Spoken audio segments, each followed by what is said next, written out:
Terkait dengan digital signature, sekali lagi ini buat Sinaf itu selalu merasa bahwa ini blessing in disguise. Kita mempersiapkan digital signature itu sudah 4-5 bulan atau pada saat awal-awal COVID-19.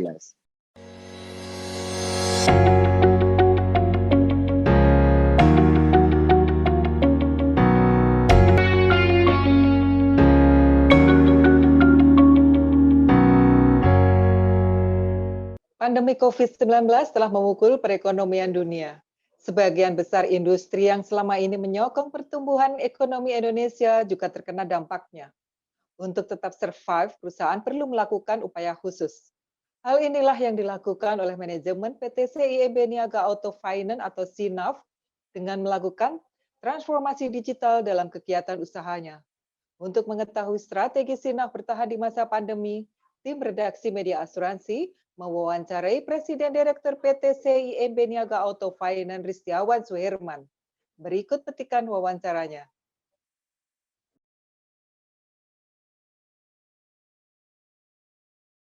Kalau kita melihat angka kita, jadi sebentar lagi kita akan rilis, sedang diaudit. Jadi ini masih unaudited. Tapi kalau kita lihat dari total aset kita ada sedikit peningkatan, di mana di tahun 2019 konsolidasi aset kita atau portfolio kita itu sebesar 4,9 triliun. Konsolidasi antara on book yang kita tangani sendiri dan off book yang kita sebut dengan joint financing dengan induk usaha kami.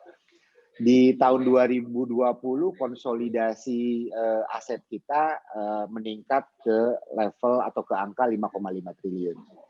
Jadi sekitar 12% ada peningkatan aset kelolaan antara on book dan off book. Kita konsolidasi sekitar 5,5 triliun. Nah, Sinaf sendiri dari sisi booking kita melihat bahwa 2020 itu tantangannya besar, tapi sekali lagi opportunity-nya juga sangat besar. Ya, dan kita meluncurkan berbagai macam blessing in disguise. Sinaf itu mempersiapkan berbagai macam transformasi digitalisasi di akhir 2019 memasuki awal-awal tahun 2020. Jadi pada saat pandemi COVID-19 memang kesulitan dialami oleh hampir seluruh multi finance. Nah, kita ada sedikit diuntungkan lah dengan berbagai macam strategi yang kita miliki khususnya di digitalisasi sehingga kita bisa melayani nasabah tanpa harus bertatap muka. Nah, itu mendapatkan respon yang cukup lumayan baik tercermin dari booking kita. Antara 2019 dengan 2020 itu meningkat tipis di 5%. Di tahun 2019 total kredit yang kita realisasi sekitar 3,6 triliun dan di tahun 2020 meningkat 5% ke angka 3,8 triliun. Ya, jadi kalau dari sisi aset dan booking ada sedikit peningkatan, alhamdulillah. Mungkin juga karena kita juga belum terlalu besar ya. Kalau kita lihat aset kita masih konsolidasi sekitar 5,5 triliun, gitu kan? Itu juga diuntungkan. Di posisi itu diuntungkan karena beban yang harus kita tanggung dalam kondisi pandemik juga tidak besar. Kita masih masuk ke kelasnya yang dengan aset 2,5 triliun sampai dengan 5 triliun kalau dari si on booknya. Ya itu juga menjadi benefit buat Sinaf dalam kondisi pandemik COVID-19 ini di 2020. Jadi kita bisa lebih lincah lah. Bisa lebih lincah berhadapan dengan tantangan yang sangat besar yang ada di tahun 2020, di mana tantangan tersebut belum ada satu manusia di muka bumi ini yang mempunyai pengalaman itu.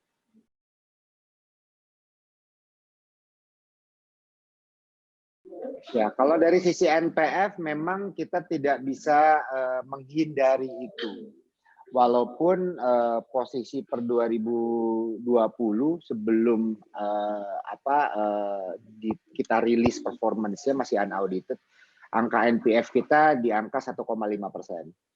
Ya, jadi masih jauh di bawah rata-rata industri dan masih jauh di bawah radarnya regulator. Tapi kita kalau perbandingkan dengan 2019, di mana angka NPF itu masih di bawah 0%, memang ada peningkatan sedikit. Tidak bisa kita pungkiri, kondisi pandemi COVID-19 itu menghantam perekonomian. Jadi kalau pertumbuhan ekonomi di Indonesia aja di kuartal 4 minus kan.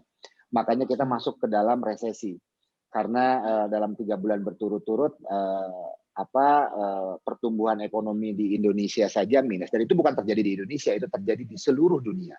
Jadi tidak bisa kita hindari bahwa kemampuan nasabah untuk membayar dikarenakan COVID-19 tertekan. Yaitu bisa dilihat dari berbagai macam indikator, salah satunya adalah pertumbuhan ekonomi yang melemah. Pertumbuhan ekonomi yang melemah, PSBB di mana-mana, gitu kan, sehingga kegiatan usaha itu terganggu. Ya, dan itu pasti sudah barang pasti akan berdampak terhadap seluruh industri yang ada, khususnya adalah lembaga pembiayaan. Dan di lembaga pembiayaan, nilai resiko akan semakin meningkat dengan adanya kondisi COVID-19. Makanya baru-baru dikeluarkan relaksasi dari si ATMR supaya bisa melihat resikonya juga tidak terlihat lebih tinggi di sisi otomotif. Jadi di sisi NPF ada peningkatan, tidak besar. Untungnya kenapa tidak besar? Untungnya memang Sinaf dari sebelum pandemik menerapkan DP yang cukup lumayan tinggi dibandingkan lembaga keuangan lainnya. Jadi memang kita memposisikan diri ada untuk segmen menengah ke atas dengan DP yang tidak terlalu kecil. Nah, itu berdampak juga terhadap kesehatan portofolio kita meskipun dalam kondisi pandemi COVID-19. Nasabah kita lebih tahan akan goncangan ekonomi di Indonesia.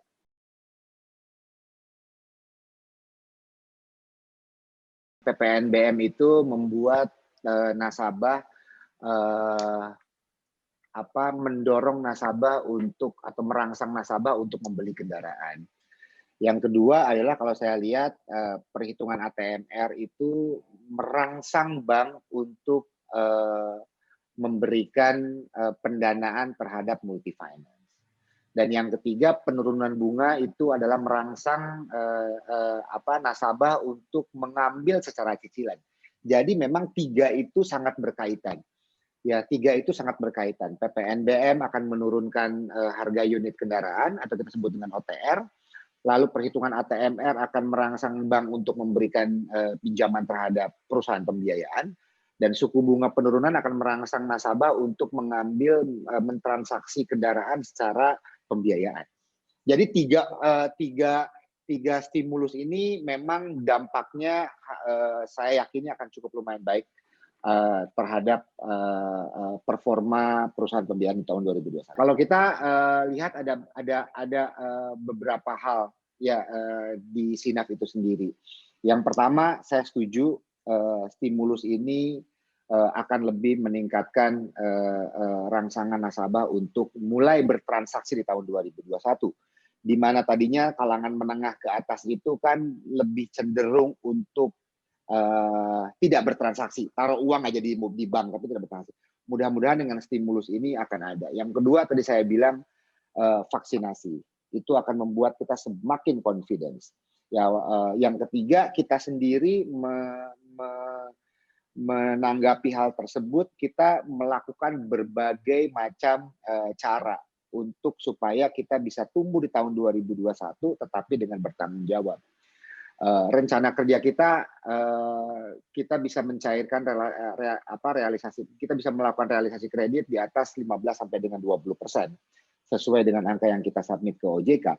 Apa yang kita lakukan? Kita terus mengembangkan digitalisasi proses dan pelayanan karena kita tahu di era new normal yang kita sebut new normal walaupun belum normal ya, era ini nasabah mengharapkan untuk interaksi antar manusia itu tidak lebih banyak dikarenakan kekhawatiran terhadap pandemi COVID-19. Dari situ kita sadar bahwa kita harus mempercepat transformasi digitalisasi di Sinaf di tahun 2021. Yang kedua, karena kita ingin tumbuh dengan bertanggung jawab di tahun 2021 ini, salah satu tanggung jawab kita terhadap shareholder memastikan usaha yang saya jalankan atau usahanya perseroan itu menguntungkan. Sehingga kita harus membalans antara pertumbuhan dan risiko. Kita juga akan memperkuat sinergi dengan induk usaha untuk melakukan cross-selling. Kenapa cross-selling menjadi patokan utama kita di tahun 2021? Karena dengan cross-selling, nasabah yang kita biayai cenderung lebih kita kenal. Kita sudah mengetahui karakter nasabah tersebut, kita sudah mengetahui behavior customer tersebut, karena itu adalah customer existing dari induk usaha kami. Dan untuk Sinaf sendiri kita memperkuat CRM, Customer Relationship Management. Bagaimana kita melakukan komunikasi dengan customer existing. Kita menawarkan kembali customer existing yang bagus untuk mereka melakukan mengambil pembiayaan di kita, atau kita menawarkan mereka produk-produk lain seperti multiguna. Intinya kita meningkatkan customer stickiness. Kalau stickiness itu nempel, jadi kita tempelkan lebih dengan customer dengan program-program customer relationship management-nya kita, ya, menawarkan berbagai macam produk terhadap customer kita. Lalu kita akan juga melakukan ekspansi secara bertanggung jawab tahun 2021. Ya, jadi kita mulai melihat segmen-segmen mana, area-area mana yang memang cukup tahan dengan benturan ataupun dengan gelombang COVID-19. Dan dari area-area dan segmen juga industri yang memang tahan, kita akan mulai melakukan kembali business expansion di sana. Selanjutnya produknya pun kita akan mulai coba diversifikasi. Kalau tahun 2019, tahun 2018 kita hanya fokus terhadap produk pembiayaan kendaraan, dan sekarang kita akan mulai melihat bagaimana kita melakukan ekspansi di produk lain, salah satunya adalah multiguna ataupun pembiayaan tunai. Dan yang terakhir, karena memang bottom line kita adalah menjadi perusahaan pembiayaan yang paling menguntungkan, kita juga melakukan cost efisiensi di berbagai lini prosesnya kita. Ya, sehingga tadi kalau Mbak Wiwi ngomongin 2021 akan seperti apa, pertumbuhannya akan seperti apa. Nah, berbagai penjelasan saya tadi merangkum semua strategi CIMB Niaga Finance di 2021 untuk dapat tumbuh secara bertanggung jawab.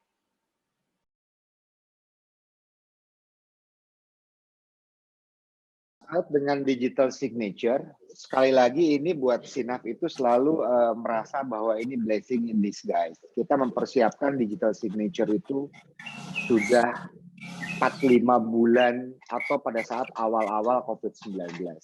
Sehingga kita baru saja meluncurkan ya di bulan Februari, Januari itu kita selesai melakukan piloting dan baru kita meluncurkan layanan kita terkait dengan digital signature. Jadi mulai bulan ini dan selanjutnya kita sudah sangat siap.